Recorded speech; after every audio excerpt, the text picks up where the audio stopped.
Voilà, et tout de suite, nous n'allons pas partir en Thaïlande, mais c'est la Thaïlande qui vient à nous. Et oui, ici en Algérie, donc c'est la même chose, hein. On va voyager, mais tout en restant ici chez nous. Avec cet hommage à la Thaïlande à travers deux événements. Tout d'abord, la participation thaïlandaise à la 44e foire internationale qui se poursuit à Alger sous une thématique, je disais, l'investissement moteur du développement ici en Algérie, mais aussi la Thaïlande est à l'honneur demain soir avec cette soirée qui aura lieu dans un hôtel de la capitale. Alors au programme, beaucoup de musique, de spectacles musicaux, mais aussi un spectacle de marionnettes, des danses, des différentes danses de la Thaïlande. Tout un programme vous attend demain à partir de 19h. Mais avant cela, on va parler donc de cette participation thaïlandaise à la foire internationale. On va parler aussi d'un institut qui est très important, l'institut donc des produits halal en Thaïlande. Comme vous le savez, il y a beaucoup de musulmans en Thaïlande et justement, ils mangent halal et il y a un institut qui a été créé dans ce sens-là. Donc, on va parler de tout cela avec nos invités. Tout d'abord, alors, les noms, j'espère que je ne vais pas les écorcher. Vous allez me corriger, s'il vous plaît. Parce que c'est un petit peu difficile à prononcer. Alors, monsieur Dharm Buntam, vous êtes donc ministre conseiller de l'ambassade de Thaïlande à Paris, mais aussi le chef de la délégation thaïlandaise à cette foire internationale. Bonjour et bienvenue. Bonjour. Comment on dit en thaïlandais bonjour? Sawadee krap. Comment? Sawadee krap. Sawadee krap, c'est pour quand les hommes parlent, et kra, c'est comme les femmes parlent. Oh là là, voilà, ça va être compliqué. Voilà, on a masculin et féminin aussi. D'accord. Voilà. Alors avec nous aussi, Dr Bangchong Waitayameta. Voilà, alors vous êtes directeur adjoint de l'Institut scientifique des analyses des aliments halal de l'université de Chulalongkorn. Voilà, bienvenue à vous. Avec nous aussi Bouissri Abdelwahab, qui est manager de restaurant thaïlandais ici en Algérie. Bonjour, marhaba. Et bien sûr notre traducteur Bilal Messied, que vous ne voyez pas, qui est assis juste là-bas, qui va jouer le rôle du traducteur, vu que lui, il a vécu 4 ans en Thaïlande. C'était une belle expérience. Très très belle expérience. Enrichissante. Hein. Oui. D'accord, vous avez montré tout ça sur le plateau. Alors, cette participation thaïlandaise à la foire internationale, d'abord, est-ce que c'est la première fois que la Thaïlande participe à la foire internationale ici en Algérie? Oui, en fait, on a essayé de voir, inspecter et puis travailler sur les précédentes foires depuis au moins, hein, si ma mémoire est bonne, depuis 5 ans déjà qu'on a commencé à s'intéresser sérieusement à venir se présenter à la foire internationale d'Alger, en fait. Et on a décidé cette année, vu que c'est une année importante pour nous également, quand il s'agit de où on va fêter l'anniversaire 84e anniversaire de notre roi, notre chef de l'État, et on a commencé à dire que voilà, on ne peut plus attendre quoi pour mieux connaître l'Algérie et se faire connaître dans la foire Alger, qui est considérée comme une des plus grandes foires de l'Afrique Nord. Voilà. Alors justement, l'investissement moteur du développement, c'est la thématique de ce salon. Qu'est-ce qu'on pourrait trouver alors dans le stand thaïlandais? D'abord, il y a combien de stands? Pour la première fois, on a sélectionné des PME et des PMI thaïlandais. Des produits sont divers qui reflètent, qui représentent en fait, les produits phares de la Thaïlande. Premièrement, l'alimentation, hein, c'est quelque chose qui est très très très connu dans le monde entier, parce que la Thaïlande est le plus grand producteur de riz, hein, de très bonne qualité. Vous avez également les produits manufacturés, qui est l'ordinateur, tout ce qui est composants électroniques, tout ça, c'est quelque chose qui est très très très très demandé aussi dans le marché international.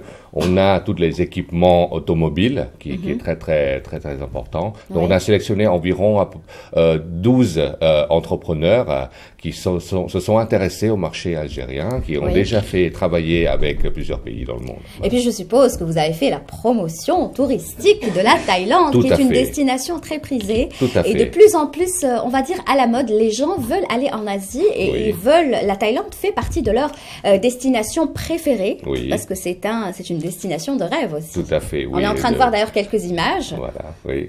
Alors, qu'est-ce qu'on pourrait trouver justement? Vous faites, vous passez comme ça des films vidéo? On a des films vidéo, on a des prospectus à distribuer, on a aussi le représentant de notre office de tourisme de Thaïlande qui est basé à Paris, parce que pour l'instant nous n'avons pas encore d'ambassade et l'office de tourisme entreprises ici en Algérie, mais on compte en avoir très prochainement. Hein, et bon, voilà, c'est quelques images qui montrent le paysage de la Thaïlande qui est très diversifié. Hein. On a un pays qui a la taille de la France, hein, avec la même population. Est très divers, hein, et des plages paradisiaques. Et c'est pas très cher, donc c'est ça qui attire de bonne qualité de nourriture, prestations avec le prix tout à fait raisonnable, abordable pour tout le monde. Il y a des circuits, je suppose que vous proposez aussi des circuits. On a des circuits organisés, on peut faire le nord de la Thaïlande pour découvrir un petit peu la région, ce qu'on dit de la culturelle, hein, avec beaucoup de civilisations. On a la région centrale qui est considéré comme le bassin agricole de la Thaïlande, le sud avec leurs plages magnifiques, les îles, pour faire la plongée sous-marine, tout, le nord-est avec également le berceau de civilisation khmer, civilisation de l'Asie du Sud-Est. Voilà. Oui, c'est-à-dire qu'on trouve le côté moderne et le côté traditionnel. Tout à fait, oui. On a les deux côtés. Bangkok, c'est une ville très très moderne, si vous voulez. Les temples. Les temples également. On a les traditions, ça ce sont des vestiges khmer, hein, que vous voyez, qui se trouvent aussi en Thaïlande, hein, parce que il y a un mélange, vous voyez, de deux grandes civilisations du monde, c'est la civilisation indienne et la civilisation chinoise, qui se mélangent, voilà. Et on voit le résultat. Voilà, et tout ça nous donne, nous fait rêver, tout simplement, de la Thaïlande. Et nous avons le service de consulaire également, pour ceux qui, comme on n'a pas encore l'ambassade ici, pour ceux qui s'y intéressent, hein, de partir en Thaïlande, nous avons notre service consulaire qui est prêt à délivrer le visa dans très peu de temps pour ceux qui s'intéressent à voyager. Tous ceux qui veulent partir, vu que c'est bientôt les vacances. Tout à fait. C'est la période adéquate pour aller en Thaïlande? Pour l'instant, il y a encore la pluie, c'est encore l'été, c'est encore un petit peu de mousson. La période suggérée, c'est plutôt la fin à partir d'octobre. D'accord. Donc prenez note, ne partez pas en Thaïlande avant le mois d'octobre. Octobre jusqu'au mois de mars. Voilà. Alors, on va s'intéresser à cet institut donc des produits halal. Alors, pour être plus exact, c'est l'Institut scientifique des analyses des aliments halal de l'université de Chulalongkorn. Et avec nous, donc, le directeur adjoint de l'Institut, Dr Banchong Watayameta. Alors, bonjour et bienvenue. Alors, cet institut, d'abord, est-ce qu'il a été justement créé pour toute cette population thaïlandaise musulmane? Vous le confirmez? สำนักงานที่สร้างขึ้นมาสถาบันที่ตั้งขึ้นมาเพื่อคนมุสลิมในประเทศไทยเฉพาะอย่างเดียวหรือเปล่าก่อนอื่นเนี่ยขอกราบคำว่าอัสสลามุอะลัยกุมวะเราะห์มะตุลลอฮิวะบะเราะกาตุฮ์สำหรับชาวที่นี่ทุกท่านนะครับสถาบันศูนย์สารฮาลาลจุฬาลงกรณ์มหาวิทยาลัยนี้ตั้งขึ้นเพื่อคุ้มครองผู้บริโภคที่เป็นมุสลิม Voilà, là on va laisser l'interprète parler, comme ça il va nous montrer que ces 4 ans n'ont pas servi à rien du tout. Merci. Cet institut est créé en Thaïlande avant ça fait 4 ans cela, à l'université de Chulalongkorn. Cet institut est créé pour la communauté musulmane vivante en Thaïlande. Oui, est-ce que cette communauté musulmane est nombreuse en Thaïlande? จะมีคนไหมครับมุสลิมในประเทศไทยประมาณ5 ล้านมีกี่ล้านครับ5 ล้านคน il y a 5 millions d'habitants, de musulmans en Thaïlande. D'accord. Allah Ibarak, comme on dit chez nous. Alors, qu'est-ce qu'on peut trouver dans cet institut? จะมีอะไรในสถาบันที่จริงจุฬาลงกรณ์มหาวิทยาลัยคือเราเริ่มต้นจากการคุ้มครองผู้บริโภคในหลักการของอิสลามต้องบริโภคอาหารที่ฮาลาลแล้วก็ตอยิบงั้นอันนี้ศูนย์สารฮาลาลก็เป็นบทบาทหน้าที่อันหนึ่งที่จะให้มุสลิมได้บริโภคอาหารที่ฮาลาลแล้วก็ตอยิบ Notre première mission pour cette communauté musulmane, c'est créer un centre spécialement pour eux, pour développer un système et recherche pour les produits halal qui vont être certifiés pour cette communauté, pour la consommation Oui. C'est pour de tous les jours. protéger, en fait, Oui. de permettre à ces communautés de pouvoir manger proprement et sainement, de manière halal. En fait, qu'est-ce que vous faites, vous, dans l'Institut? Vous analysez les produits. Je n'ai pas très bien compris qu'est-ce qu'on fait dans cet institut.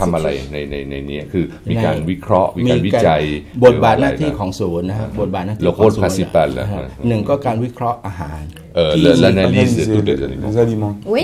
C'est analyser les aliments et les ingrédients dans tous les produits dans le marché thaïlandais et les certifier du label halal. D'accord, donc c'est à partir de l'Institut qu'on certifie les aliments qui sont halal.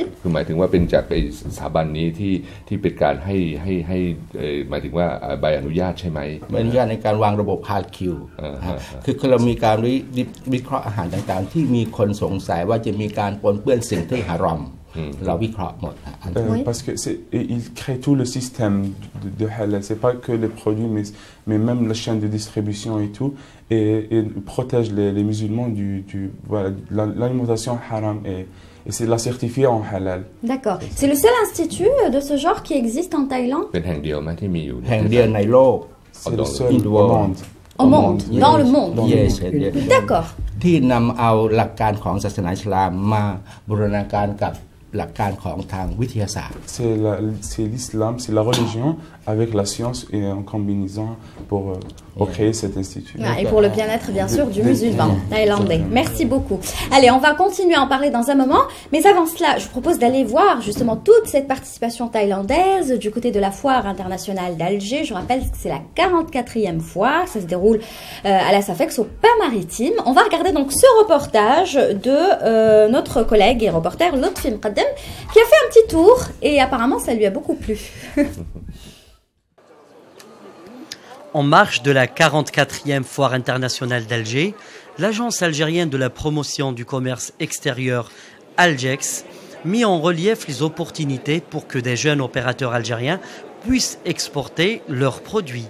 Ces jeunes opérateurs à la recherche d'un marché lucratif pour promouvoir le Made in Algérie.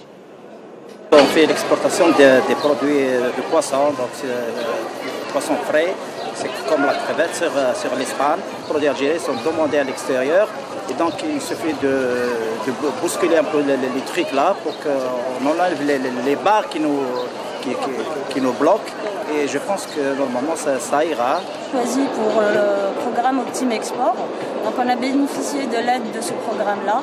Donc on souhaite en fait exporter un peu notre savoir-faire qu'on maîtrise maintenant parce qu'on a signé un partenariat avec notre partenaire coréen Cellron qui contient en fait une clause sur 3 ans qu'il y ait en fait un transfert technologique sur 3 ans. Pour sa première participation, la Thaïlande, forte d'une population d'environ 5 millions de musulmans, a présenté son organisme qui certifie halal.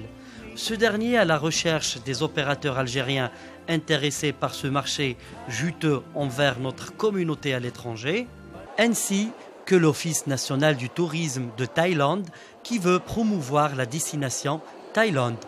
Monsieur Sexan, coordinateur commercial de l'ONTT, revient sur la question. Nous sommes pas mal de contacts des agents de voyage algériens qui voudraient en fait promouvoir la Thaïlande. Dans cette cadre-là, j'ai rencontré personnellement plus ou moins 5 ou 6 agents de voyage par jour.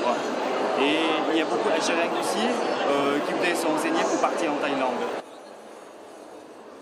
Le solstice d'été approche, la destination Cuba envoûte les Algériens en quête d'évasion et faraniente. C'est ici, au stand cubain à la Foire internationale d'Alger, que les inconditionnels du Tché ont fait leur première escale. Cette 44e Foire internationale d'Alger a vu la participation de 1057 firmes et 28 nations qui peuvent être des partenaires fiables pour l'émergence d'une croissance économique durable en Algérie. Voilà donc un petit tour, on a vu Cuba, on a vu la Thaïlande, première participation donc thaïlandaise. Finalement ça vous a plu, vous comptez revenir les prochaines éditions maintenant que vous avez mis pied? Tout à fait, oui. Après l'évaluation, je pense que ce sera certainement l'année prochaine qu'on va renouveler notre présence en Algérie, surtout dans le cadre de la Foire internationale d'Alger. Et là, comme c'est la première fois, on commence à connaître un petit peu, et on va pouvoir, les gens de la première participation peuvent également faire écho du succès de cette foire. Très bien. Oui. Docteur, qu'est-ce que vous avez sur la table? Qu'est-ce que c'est que cette bouteille? C'est le savon d'argile. C'est du savon d'argile. Pour nettoyer le pour les saletés. D'accord. Enlever les impuretés. D'accord. Et c'est fait à base de quoi? D'argile. D'argile, oui. Est-ce que ça a été fabriqué à l'Institut? ผลิตที่สถาบันเลยหรือเปล่าครับ Oui, c'est fabriqué là-bas. Ça a été développé pendant 5 ans. Les ingrédients de ce savon et โดยทำจากดินทำจากดิน d'argile de la terre. Est-ce qu'on rince après quand on en met ou ต้องล้างมือไหมคือว่าเราใส่เข้าไปแล้ว ใส่แล้วก็ล้างมือหมดแล้วก็ล้างด้วยน้ำ il faut rincer avec de l'eau วัตถุประสงค์ของการผลิตสบู่ดินนี่คือในหลักการของอิสลามถ้าเจอนาจิสหนักซีเรียสนาจิสสุนัขสุกรหรือว่าโรงงานที่ผลิตอาหารที่ไม่ฮาลาลมาก่อนฮารอมต้องมีการล้างและ1 ใน 7 ครั้งต้องล้างด้วยclean earth water แต่นี่มันหายากเลยชัด Parce qu'en islam, si on a des impuretés, avant la prière, il faut se laver de ces impuretés. On utilise ce produit parce que ça vient de la terre. Et en islam, notre religion, on nous dit de se laver avec la terre. C'est relié à la religion. Vous pouvez m'en mettre juste un tout petit peu, juste pour que je sente l'odeur un petit peu, hein, parce que je pourrais pas aller me rincer. Il n'y a pas d'odeur. Il n'y a pas d'odeur? Non, c'est selon la tradition, enfin la religion. Oui. Le but, c'est pour rincer, enfin laver les impuretés. Ah si, il y en a une quand même, légèrement. Voilà. Mais c'est doux, c'est comme de la crème. C'est pas du savon, c'est de la crème. Cream, cream, c'est parce que c'est à base d'argile. C'est un produit demandé en Thaïlande par la communauté musulmane. Ça a été accepté par le. Ça a été certifié par le centre de recherche islamique de Bangkok et de Malaisie et de Singapour. D'accord, très bien. Et ça s'exporte maintenant vers le Singapour et l'Indonésie. Eh bien, très bien. D'accord, donc un produit de réussite qui fait parler de lui. Alors, avec nous aussi, Abdelwahab Bouissri, qui est manager de tout ce qui est restaurant thaïlandais, mais aussi ce spa qui se trouve au niveau de Hedra. Alors, finalement, est-ce que les gens s'intéressent à la Thaïlande, c'est-à-dire est-ce qu'ils viennent manger thaïlandais, est-ce qu'ils viennent au spa, se faire masser, se faire, oui, tout à fait, se faire du bien? Oui, tout à fait. On a beaucoup d'étrangers aussi, tout ce qui est étranger qui existe en Algérie, et puis les Algériens aussi. Moi, je parle des Algériens surtout. Hein. Est-ce qu'ils s'intéressent? Les Algériens, si, ils s'intéressent, oui. Il y en a beaucoup, surtout les familles. Oui. Alors, dans ces restaurants, on trouve de la nourriture thaïlandaise. C'est des Thaïlandais qui cuisinent. Typiquement thaïlandaise, mais les cuisiniers aussi, c'est des Thaïlandais. Alors, le décor? Le décor thaïlandais aussi. Oui, même les ingrédients. Oui. Et qu'est-ce qu'on peut trouver par exemple comme nourriture? Il y a du poisson aussi, il y a du crevette. La spécialité que vous faites dans ces restaurants? La spécialité, c'est du crevette. Crevettes. Ouais. Crevettes. C'est bon les crevettes. C'est cher aussi. En Thaïlande, il n'y a que des crevettes et poissons. Est-ce que vous comptez, vous qui êtes manager, est-ce que vous avez les projets, comme pour projet d'ouvrir d'autres restaurants? Oui, avant il était un restaurant. Oui. Et une année après, on a ouvert le deuxième restaurant. Alors un qui se trouve au niveau de Del Ibrahim. Del Ibrahim. Et puis un autre? Un autre à Draria. À Draria. Et pour le spa, c'est du côté de Hedra. Du côté de Hedra, ouais. Donc un prochain restaurant aussi? Un prochain restaurant sur tous les wilayas. Ah oui, ce serait bien aussi. Constantine, Annaba. C'est pour bientôt le projet? Pour presque une année maintenant. Inch'Allah. Première destination, ce sera laquelle? Oran. Oran. Un restaurant thaïlandais à Oran. À Oran Centre. Parfait. Alors, on revient peut-être juste pour clore quelques mots. Alors, la participation, on a dit que vous allez revenir, Inch'Allah, peut-être à l'année prochaine. Pour ce qui est de l'Institut. Alors, l'Institut, le projet dans l'immédiat de l'Institut, c'est quoi?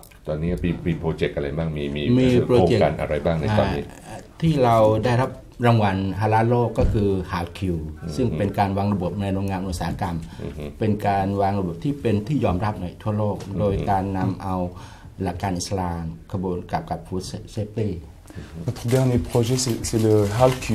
Le HALQ c'est un système de management et d'organisation des aliments des produits halal et la distribution de ces aliments vers les usines et tous les consommateurs, voilà. C'est tout le système, c'est pas le produit lui-même, mais tout le système. Vers les consommateurs, pas uniquement en Thaïlande, hein. Pas uniquement en Thaïlande. Les musulmans qui se trouvent en Asie, c'est ce que... ไม่ใช่เฉพาะที่ประเทศไทยแต่ว่าที่อื่นในโลกด้วยใช่ไหม ตอนนี้เราทำในประเทศไทยก่อนนะแล้วก็ตอนนี้เราได้รางวัลฮาลาลโลกในระบบนี้เป็นระบบที่ว่าสามารถที่ป้องกันการปนเปื้อนสิ่งที่ฮารอมไม่อนุญาตในกระบวนการผลิตอาหารได้ Ça a été reconnu par les musulmans, mais en ce moment c'est fait qu'en Thaïlande. Mais il y a des projets d'exporter ce système vers d'autres pays musulmans et pas musulmans. Inch'Allah, c'est ce qu'on vous souhaite en tout cas. Et avant de clore ce débat, bien sûr, et il serait bien de rappeler cette soirée donc thaïlandaise qui se déroulera donc demain soir à l'hôtel Hilton à partir de 19h avec tout un programme.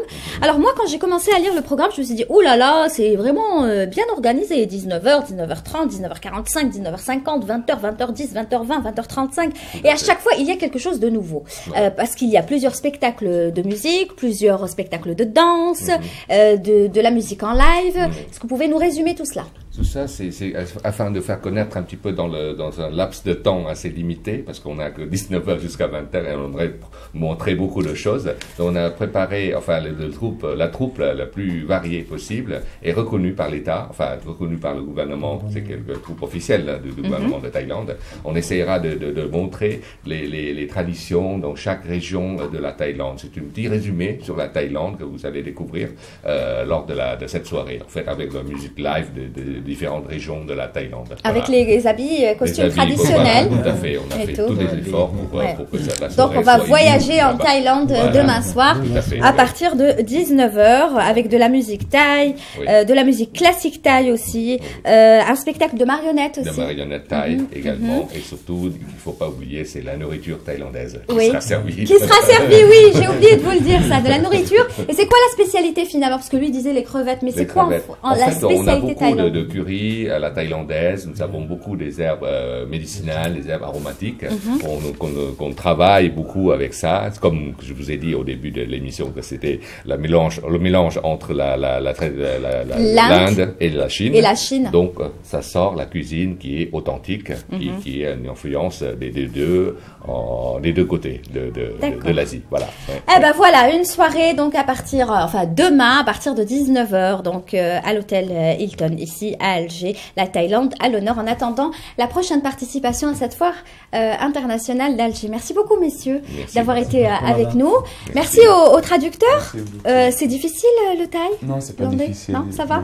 Il suffit juste de s'y mettre. Exactement. Merci beaucoup, je rappelle donc Bilal Messiet qui est donc traducteur et tous nos invités qui étaient avec nous ce matin. Merci, à très bientôt, Inch'Allah. Voilà, une petite image de Bilal quand même. Il fallait le voir. Allez, tout de suite un petit reportage et on va parler cette fois-ci de littérature avec cette librairie ambulante et le lancement de cette librairie ambulante. Mais c'est quoi la librairie ambulante qui a été lancée par Dar al-Hikma? Eh bien, réponse avec Rochdi Abdellah Khouja dans ce reportage. Désormais, si vous ne pouvez pas aller vers le libraire, eh bien le libraire viendra peut-être chez vous. C'est du moins le concept que veut répandre son créateur. Objectif, valoriser la lecture et le livre. وهي مكتبة مش لبيع الكتب فقط، هي مكتبة لتتنقل مثلا تنقل إلى أضرار، دير كونفيرونس دو بريس، دير فون دي ديكاس، مش الفائدة تاعها بيع الكتب فقط، هي مكتبة لتبيع الكتب وفيه نشاطات ثقافية، يعني كل ما تتنقل إلى مكان راح تكون فيه نشاطات ثقافية. Comment l'idée est venue? Au tout début, la librairie était un véhicule de transport de marchandises.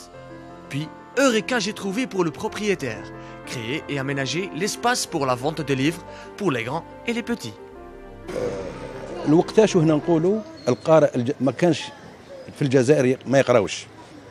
هل هنا كناشرين وصلنا الكتاب؟ ما وصلناش الكتاب. والمشروع هذا اللي المكتبه اللي راح تنطلق اليوم الى بومرداس ومن بومرداس الى دلس وبعدين الى برج ملاين. Trouver son livre préféré au coin d'une rue.